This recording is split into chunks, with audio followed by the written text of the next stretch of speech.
Part 1 में आपने देखा कि किस तरीके से मुंबई पुणे एक्सप्रेसवे पर रोहित की ज़िंदगी का एक ऐसा हादसा हुआ जिससे उसकी ज़िंदगी पूरी तरीके से चेंज हो गई।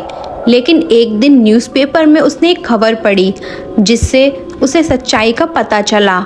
लेकिन क्या थी वो खबर? इस बात का राज खुलेगा आज की वीडियो में, जो कि है पार्ट 2।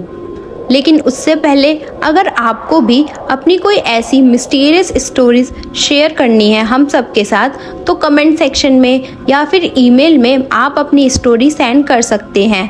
नेक्स्ट स्टोरी आपकी होगी। तो चलिए स्टार्ट करते हैं आज की वीडियो।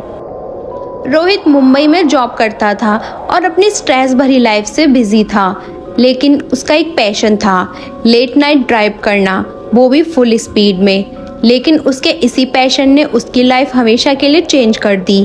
तो ये तो आपको पार्ट 1 में पता ही था, लेकिन अभी तक आपने अगर पार्ट 1 नहीं देखा है तो वीडियो में जाकर पार्ट 1 ज़रूर देखें। ऑफिस के लिए निकलने से पहले रोहित न्यूज़पेपर पढ़ने लगा, लेकिन उसमें एक ऐसी खबर थी जो कि मुंबई पुणे एक्सप्रेस वे के बारे में थी। उसमें लिखा हुआ था कि मुंबई पुणे एक्सप्रेसवे पर पिछली रात को करीब 12 बजे एक छोटी लड़की का एक्सीडेंट हुआ और ये केस हिट एंड रन का था। टाइम वही था जिस वक्त रोहित उस एक्सप्रेसवे से जा रहा था और ठीक उसी टाइम पर रोहित को वो आवाज़ आई थी। लेकिन जब रोहित ने कार से बाहर निकलकर देखा तो उसे कुछ भी नहीं दिखा था, इसीलिए वो वहाँ से चला गया था। लेकिन असलियत ये थी कि उसकी कार के नीचे एक छोटी लड़की आ गई थी और वो वहीं मर गई थी, लेकिन रोहित को उस बात का नहीं पता था।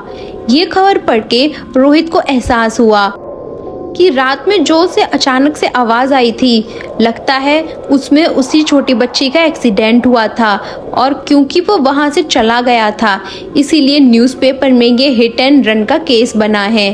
अब रोहित को समझ आने लगा था कि पिछले कुछ दिनों में जो उसके साथ हो रहा है, जो शैडो छोटी बच्ची की उसे दिखाई दे रही है और जो डॉल बार बार उसके रूम में आ रही है, ये सब कुछ कनेक्शन उसी एक्सीडेंट से है। रोहित ने इस बारे में पूछताछ करना स्टार्ट कर दिया कि वो बच्ची कौन थी और अचानक हाईवे पे कैसे आई, उसकी फैमिली कौन थी। रोहित उस हाईवे के पास गया, वहाँ पे पता किया आसपास के लोगों से। फिर उसने नोटिस किया कि आसपास एक गांव में कुछ लोगों की भीड़ लगी हुई है। रोहित वहाँ गया। उसने वहाँ जाकर देखा तो एक घर में काफ़ी लोग इकट्ठे हो रखे थे और एक औरत थी जो बहुत ज़ोर ज़ोर से रो रही थी। वो उसी लड़की की माँ थी और वहीं उस छोटी बच्ची की फ़ोटो भी थी जिस पे हार लगा हुआ था। वो छोटी बच्ची उस दिन उस कार एक्सीडेंट में मर गई थी जिस कार को रोहित चला रहा था। ये नज़ारा देखकर रोहित बहुत इमोशनल हुआ, क्योंकि जाने अनजाने में रोहित के हाथों से ही उस लड़की की जान गई थी। रोहित को अंदर से बहुत दुख हो रहा था और रिग्रेट भी था कि उसने इतनी स्पीड में कार क्यों चलाई। लेकिन अब वो कुछ नहीं कर सकता था, क्योंकि अब वो लड़की इस दुनिया में नहीं थी। उसने हिम्मत करके सोचा कि उसकी फैमिली को बता पाए कि जो एक्सीडेंट हुआ है वो उसी ने किया है। लेकिन जैसे ही वो उसकी फैमिली के पास गया, उसकी थोड़ी सी भी हिम्मत नहीं हुई कि वो कुछ भी सच कह सके। रोहित ने तस्वीर के सामने हाथ जोड़े और दिल ही दिल में उसकी फैमिली से और उस बच्ची से माफ़ी मांगी और रोता हुआ वहाँ से बाहर निकल आया। बाद में रोहित को बहुत एहसास हुआ कि उसके हाथों बहुत बड़ी गलती हुई है। उसने इस बात को किसी के भी साथ शेयर नहीं किया, क्योंकि उसको पता था अगर वो किसी के साथ शेयर करेगा तो उसकी लाइफ ख़राब हो सकती है, उसे जेल भी जाना पड़ सकता है। इसीलिए ये बात रोहित अपने दिल में रख कर ही रह रहा था। लेकिन ये रिग्रेट इतना बड़ा था कि अब रोहित बहुत अकेला रहने लग गया। वो ऑफिस में भी किसी से बात नहीं करता था। रोहित अंदर ही अंदर घुट रहा था। वो इस गम को कब से अपने दिल में लिए बैठा था, लेकिन किसी के भी साथ शेयर नहीं कर सकता था। लेकिन दूसरी तरफ वो लड़की बार बार रोहित को दिखाई दे रही थी, कभी खाली ऑफिस में, कभी बाथरूम के मिरर में, तो कभी अपने घर में। रोहित को नहीं समझ आ रहा था कि वो आखिर क्या कर रहे। उसे ऐसा लग रहा था कि अब वो इसके जाल में पूरी तरीके से फंस चुका है। वो छोटी बच्ची उसे जाने नहीं दे रही थी। रोहित ने सोचा भी कि वो इस शहर को खाली करके कहीं और जाकर जॉब करे, लेकिन वो बच्ची वहाँ भी आ जाती। वो उसका पीछा कहीं भी नहीं छोड़ रही थी। फिर एक दिन रोहित ने सोचा कि वो किसी के पास जाकर इसका कुछ सल्यूशन ढूंढता है। वो एक बाबा के पास गया। उसने उनको सब कुछ बताया, लेकिन बाबा ने रोहित को एक ही एडवाइस दी कि अगर तुम्हें सब कुछ ठीक करना है तो उस बच्ची की फैमिली को सब कुछ बताना ही पड़ेगा। उसी से उस बच्ची की आत्मा को शायद शांति मिल जाए। लेकिन रोहित ने साफ मना कर दिया कि वो ये बात नहीं एक्सेप्ट करेगा, क्योंकि इससे उसकी पूरी लाइफ खराब हो सकती है। शायद वो लोग उसे जेल भी भेज दें। फिर बाबा ने रोहित को एक लॉकेट दिया और बोले कि ये लॉकेट जब तक तुम्हारे साथ है वो आत्मा तुम्हारा कुछ भी नहीं बिगाड़ सकती। बाबा ने कुछ मंत्र पढ़ के उस लॉकेट में फूंक दिए थे और वो लॉकेट रोहित को पहना दिया और बस एक बात बोली कि किसी भी हालत में इस लॉकेट को अपने आप से अलग नहीं करना। रोहित ने भी बाबा की बात मान के वो लॉकेट पहन लिया और निकल गया अपने घर वापस आने के लिए। लेकिन जब रोहित अपने घर वापस आया और उसने लाइट ऑन की तो उसका घर पूरा तहस नहस हो रखा था। ऐसा लग रहा था जैसे घर के अंदर कोई तूफान आया है। कोई भी चीज़ अपनी जगह पर नहीं थी। ये देखकर रोहित बहुत घबरा गया, लेकिन फिर उसने बाबा के लॉकेट को छुआ और सोचने लगा कि जब तक लॉकेट है जब तक उसे कुछ भी नहीं हो सकता। फिर उसने घर की हालत ठीक की और थक कर सोने लगा। लेकिन फिर से वही इंसिडेंट, फिर से उसे वही आवाज़ें आने लगी जैसे कोई बच्ची कोने में बैठकर रो रही है, और फिर से उसे रूम में वही डॉल दिखने लगी। वो इस बात को इग्नोर कर रहा था, लेकिन वो आवाज़ जैसे उसके कान में गूंज रही थी और उसको बार बार उसकी रात की याद दिला रही थी जिस दिन उसकी कार से उस छोटी बच्ची का एक्सीडेंट हुआ था। अब रोहित को इस बात का डर नहीं था कि वो बच्ची उसके साथ कुछ करेगी, लेकिन इस बात की गिल्ट उसको अंदर से मार रही थी।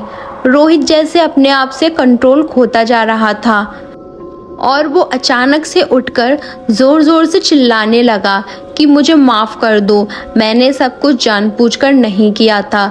जैसे वो उस बच्ची से माफ़ी मांग रहा हो जो भी उसने किया था उस बात की। लेकिन उसकी बात वो नहीं सुन सकती थी।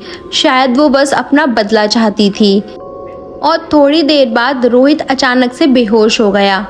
अगली सुबह जब उसे होश आया तो उसने सोचा कि वो उस बच्ची की फैमिली को जाकर फिर से मिलेगा, और वो वापस उसी जगह गया।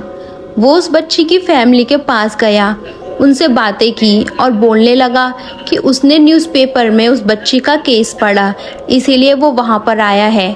और पूछने लगा कि वो बच्ची आखिर इतनी रात को हाईवे पर क्या कर रही थी। तब उसकी फैमिली ने बताया कि उस बच्ची की माँ हॉस्पिटल में थी और वो अपने घर से बाहर निकल आई थी अपनी माँ को ढूंढते हुए। वो बहुत छोटी थी। अपने साथ अपनी डॉल को लेकर वो हॉस्पिटल की तरफ आ रही थी, इसीलिए वो हाईवे को क्रॉस करके दूसरी साइड आना चाहती थी, लेकिन उसी टाइम एक कार वाले ने उसकी जान ले ली। ये बात सुनकर रोहित वहीं ज़ोर ज़ोर से रोने लगा। उस बच्ची की फैमिली को कुछ समझ नहीं आया, लेकिन उन्होंने सोचा शायद रोहित को बहुत हमदर्दी है, इसीलिए वो इमोशनल हो गया है। उन लोगों ने उसे चुप कराया, लेकिन तभी रोहित को वो बच्ची फिर से दिखाई दी और इस बार वो सीधे रोहित की आंखों में देख रही थी। उसकी आंखों से जैसे खून बाहर आ रहा हो। ये देखकर रोहित डर गया और फौरन वहाँ से निकल गया। रोहित अपने घर आकर बहुत रोया कि उसके हाथों से बहुत बड़ी गलती हुई है। अब उससे ये बात सहन नहीं हो रही थी।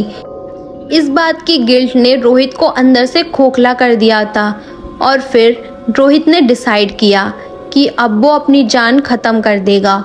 वो इस दुनिया में नहीं रहना चाहता था इस गिल्ट के साथ, क्योंकि उसे भी पता था कि कभी ना कभी सबको पता चल जाएगा कि जो हिट एंड रन केस में इन्वॉल्व था वो रोहित ही था, वो उसी की कार थी।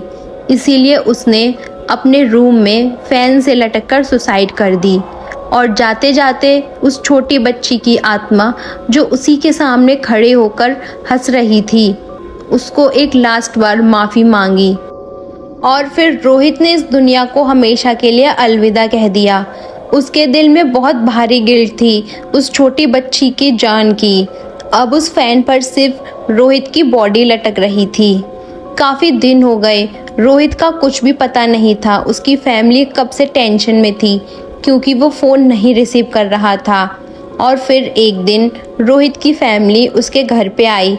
काफ़ी देर तक डोरबेल बजाने के बाद भी जब डोर नहीं ओपन हुआ तो उन्होंने गेट तोड़ दिया और अंदर आकर देखा कि रोहित की बॉडी फैन से लटकी हुई है और वो पूरी तरीके से सड़ चुकी है। और उसके बेड पर एक डॉल मिली। वो वही डॉल थी जो इस छोटी लड़की की थी। रोहित की फैमिली को तो कुछ समझ नहीं आया कि उसने सुसाइड किस वजह से की, लेकिन हम सबको पता है कि उसकी सुसाइड की असली वजह क्या थी। लेकिन अगले दिन एक अजीब बात हुई। अगले दिन के न्यूज़पेपर में फिर से एक खबर आई और उस खबर में रोहित के बारे में था। उसमें लिखा था मुंबई पुणे एक्सप्रेसवे पर एक और मौत हुई और वो भी हिट एंड रन केस में। लेकिन इस बार कार के नीचे एक आदमी मरा और उसका नाम था रोहित। ये खबर अखबार में कैसे छपी और उसमें रोहित का नाम कैसे आया, क्योंकि उसने तो सुसाइड की थी अपने ही घर में। इस बात का राज हमेशा राज ही रहा। तो इसी के साथ आज की स्टोरी ख़त्म होती है। अगर स्टोरी अच्छी लगी हो तो लाइक करें और ऐसे ही और मिस्टीरियस स्टोरीज़ के लिए चैनल को सब्सक्राइब करें। जब तक के लिए स्टे सेफ। मिलते हैं नेक्स्ट वीडियो में।